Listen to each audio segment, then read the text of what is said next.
everybody, welcome back. It's another episode between the commission and I. This time we're looking at Billsy Bob. And the one thing I was actually surprised, Commissioner, while looking at the video was his actual record, 23 and 56, I think it was. And he's been in the league for 7 years. I was actually surprised he was in the league that long as well. Yeah, he's been around for a while. And, you're right. When I look at that record, he's combined 5 and 18 versus his own division. You're not going to get very far when you're doing that poorly against your own division. Yeah, 100%. You definitely got to at least have close to a 500, if not better, record against his division. And the big poll, who in your mind is the worst owner in the league? Obviously, a lot of people said other. We all know who I voted for. We all know who a couple other people voted for as well. I don't put Danny in that realm of worst owner. His name actually never crosses my mind when I think about it.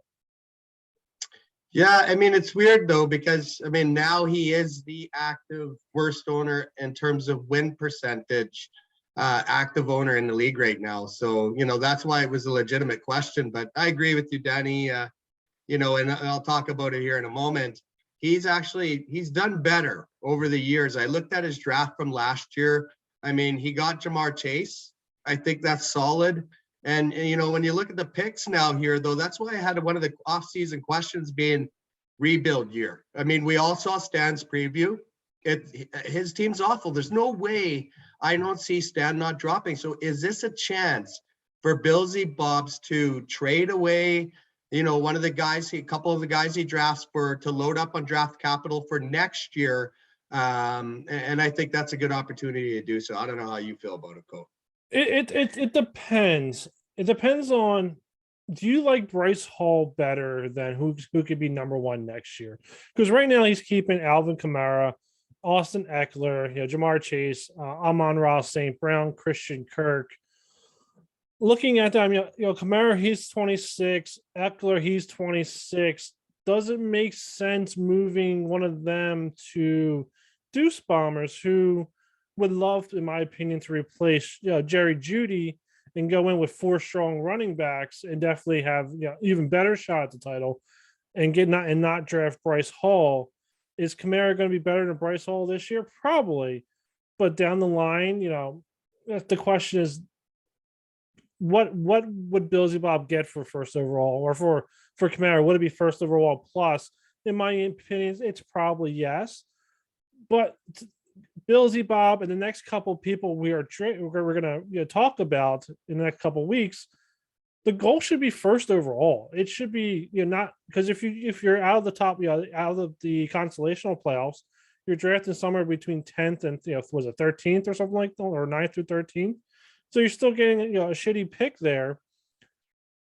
It's either I would either trade somebody now and get Bryce Hall, or I would try to get better and try to get first overall for next year with one of these guys. I don't know. It's a tough decision.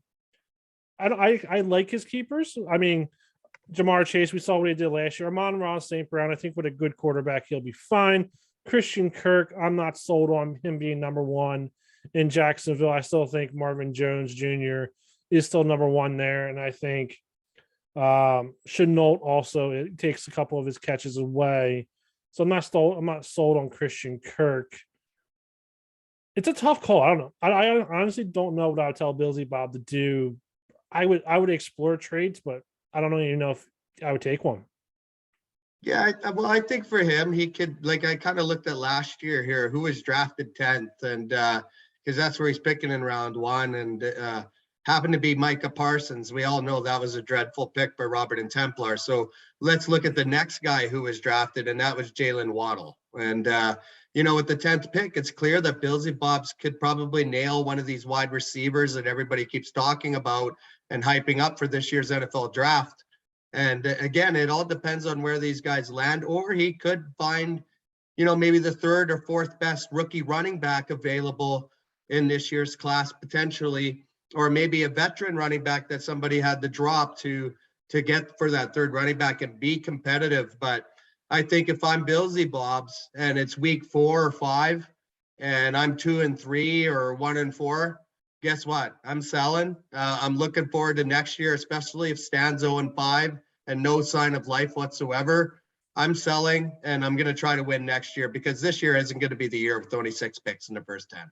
If I'm 2-3, honestly, I'm staying into the draft at the trade deadline just so I can fall into that consolational round and I don't fall into that, pick 10 again.